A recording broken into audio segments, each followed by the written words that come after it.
ડીસા જૂના bus stand પાસે મોબાઈલની દુકાનમાં તસ્કરો ત્રાટક્યા। ડીસામાં નાઇટ પેટ્રોલિંગ કરતી પોલીસની કામગીરી સામે સવાલો ઊભા થયા। ડીસામાં તસ્કરોનો અજીબોગરીબ કિસ્સો સામે આવ્યો છે। એક દુકાને 1.5 કલાક આરામ કર્યા બાદ બીજી દુકાનમાં ચોરી થઈ હોવાનું સામે આવ્યું। ડીસા શહેરના જૂના બસ સ્ટેશન વિસ્તારમાં તસ્કરોએ તરખાટ મચાવ્યો છે।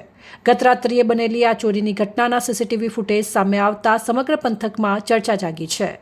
ચોરની હિંમત અને વિચિત્ર વર્તણૂક જોઈને પોલીસ પણ સ્તબ્ધ થઈ ગઈ છે।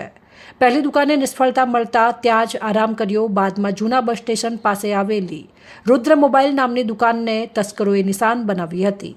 સીસીટીવીમાં જોવા મળ્યા મુજબ ચોરે દુકાનનું લોક તોડવાની ઘણી કોશિશ કરી હતી, પરંતુ લોક ન તૂટતા તે ગભરાવાને બદલે ત્યાં જ દુકાન આગળ બેસી ગયો હતો। નવાઈની વાત તો એ છે કે ચોરે ત્યાં અંદાજે 1.5 કલાક જેટલો સમય આરામ કર્યો હતો અને ત્યારબાદ ત્યાંથી નીચે ઉતરી બાજુની બીજી યસ મોબાઈલ એન્ડ ઇલેક્ટ્રિક નામની દુકાન તરફ ગયો હતો અને બીજી દુકાનમાં પતરા તોડીને પ્રવેશ કર્યો।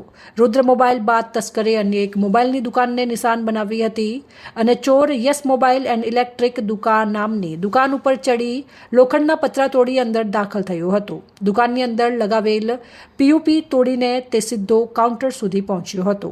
રોકડ અને કીપેડ મોબાઈલની ચોરી કરી હતી।